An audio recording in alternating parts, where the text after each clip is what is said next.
Hello children, good morning, namaskar. You are welcome to Gyanodaya Basic Knowledge for Science classes for class 6.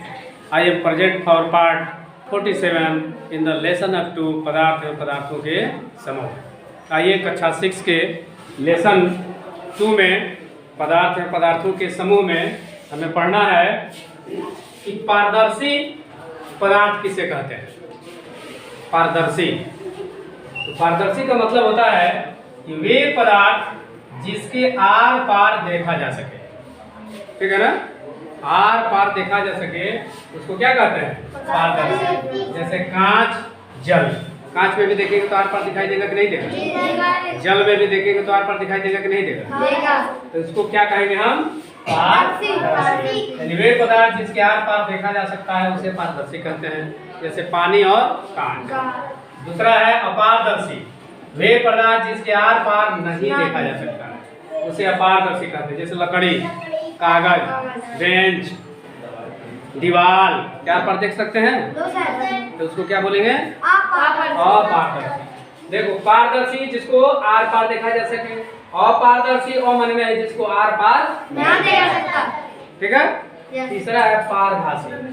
पारभासी का मतलब होता है वे पदार्थ जिससे धुंधला या आंशिक रूप से आर पार देखा जा सकता है। जैसे पेपर लेके इसमें लपेट जो तेल लगा हो पेपर, तो देखेंगे तो दिखाई तो देगा लेकिन बहुत हल्का, पता नहीं चलेगा कि क्या है, ठीक है ना। तो उसको क्या कहेंगे? तो उसको क्या कहते हैं? पारभासी। जिसके आर पार देखने पर धुंधला दिखाई दे या स्पष्ट न दिखाई दे, ये पता चले कि कुछ है लेकिन क्या है ये नहीं पता चले, तो उसको क्या कहेंगे? पारभासी। पारभासी। तो 3 चीज हो गया, पारदर्शी, अपारदर्शी, पारभासी। फिर से समझ लो, पारदर्शी जिसके आर पार दिखा जा सके, जैसे कांच, पानी। अपारदर्शी जिसके आर पार नहीं दिखा जा सकता, जैसे लकड़ी का। पारभासी जिसके आर पार धुंधला या आंशिक दिखाई दे, उसको क्या कहेंगे? पारभासी का एग्जाम्पल है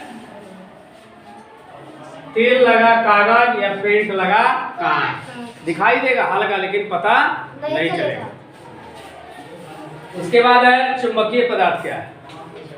जिन पदार्थों को चुंबक अपनी ओर आकर्षित करता है उसे चुंबकीय पदार्थ कहते हैं, ठीक है ना।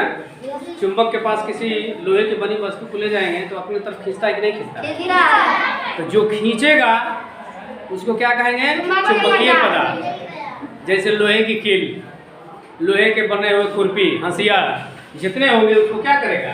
अपनी तरफ लोहे की कील, लेकिन कुल्हाड़ी, खुरपी, हंसिया, उसको क्या कहेंगे? चुंबकीय पदार्थ। है क्या पीछे घूमकर तुम कर रही हो? अचुंबकीय पदार्थ। जिन पदार्थों को चुंबक अपनी ओर आकर्षित नहीं करता है उसे चुंबकीय, जैसे लकड़ी, कागज, किताब, इसको खींचेगा अपनी तरफ तो उसको कहेंगे अचुंबक। तो समझ में आ गया?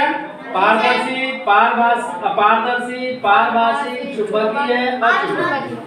अब है अणु। क्या है?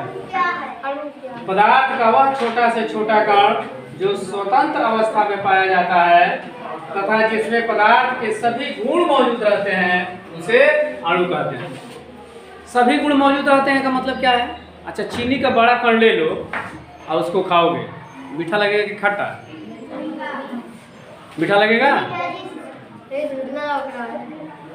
खोल दो, जंगा खोलो। कैसा दिखाई देगा? चीनी के छोटे कण को भी अगर बारीक बुरादा बना लिया जाए, उसको खाया जाए तो मीठा लगेगा कि नहीं लगेगा? लगेगा।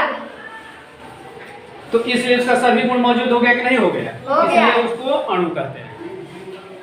परमाणु क्या है? पदार्थ का वह सूक्ष्मतम कण जो स्वतंत्र अवस्था में नहीं रह सकता परंतु रासायनिक क्रिया में भाग लेता है उसे परमाणु कहते हैं। जैसे जल। जल में क्या क्या मिला होता है? हाइड्रोजन और ऑक्सीजन।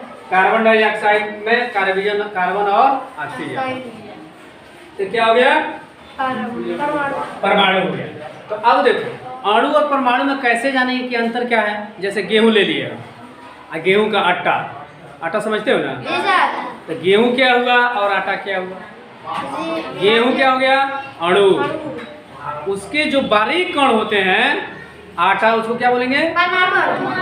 यानी अणु को परमाणु में विभाजित किया जा सकता है। माने कई परमाणुओं से मिलकर एक अणु बनता है। कि कई आटा का कण मिलाया जाता है, गेहूं बनेगा कि नहीं बनेगा? बनेगा। चावल को पीस दिया तो चावल का आटा हो जाएगा कि नहीं हो जाएगा? हो जाएगा। तो चावल का आटा क्या हो गया? परमाणु। चावल क्या हो गया? अणु।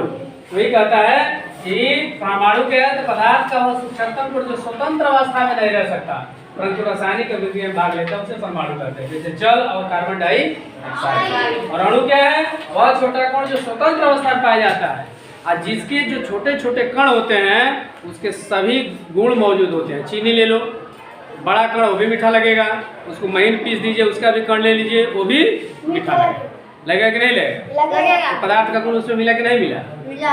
तो अणु बड़ा होता है कि परमाणु बड़ा होता है? परमाणु छोटा छोटा कण है।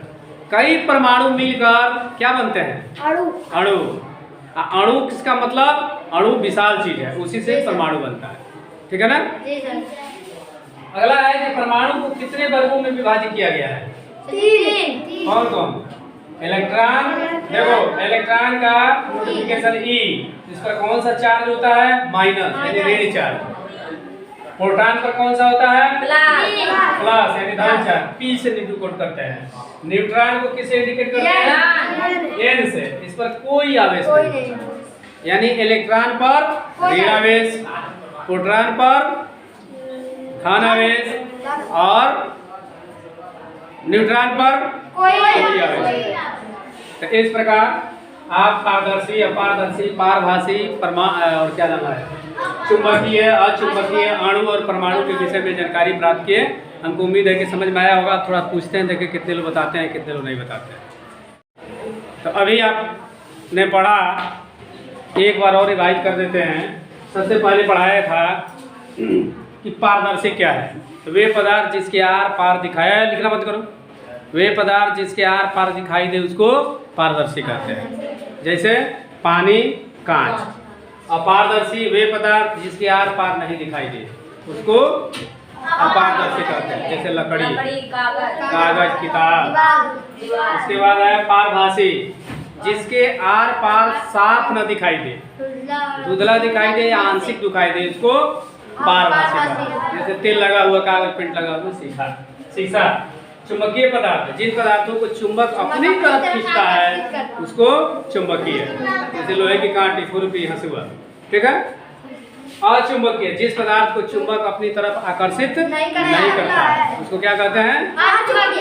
अचुंबकीय पदार्थ। अणु क्या है? पदार्थ का वह छोटा से छोटा कण जो स्वतंत्र अवस्था में पाया जाता है जिसमें पदार्थ के सभी गुण मौजूद होते हैं उसको क्या कहते हैं? अणु।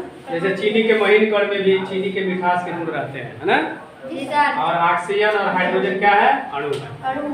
उसी तरह परमाणु क्या है? पदार्थ का सूक्ष्म कण जो स्वतंत्र अवस्था में नहीं रह सकता परंतु रासायनिक क्रिया में भाग लेता है, भाग लेता है, उसे क्या कहते हैं? परमाणु। जैसे जल, कार्बन डाइऑक्साइड। परमाणु के कितने वर्गों में? 3। Electron, proton, neutron. इलेक्ट्रॉन पर कौन सा आवेश होता है? ऋण चार्ज, देखो ये लिखा हुआ है। और इलेक्ट्रॉन को कैसे लिखते हैं इंग्लिश में? प्रोटॉन पर कौन सा आवेश होता है? धन चार्ज। किससे लिखते हैं? न्यूट्रॉन को किससे लिखते हैं? कोई आवेश होता है इस पर?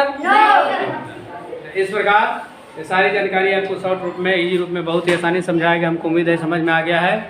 यदि समझ में आता है तो मेरे चैनल, आपका चैनल, यूट्यूब चैनल को सब्सक्राइब करेंगे, वीडियो को लाइक करेंगे और अपने मोबाइल से दूसरे पर शेयर करेंगे ताकि और लोग भी इन पदार्थों के गुणों के विषय में छोटे से छोटे रूप में परिभाषाओं से, एग्जाम्पल से, उदाहरण से जान सके। मैं मिलता हूँ नेक्स्ट वीडियो में, तब तक के लिए thank you for watching video. Tata, bye bye, okay, नमस्कार।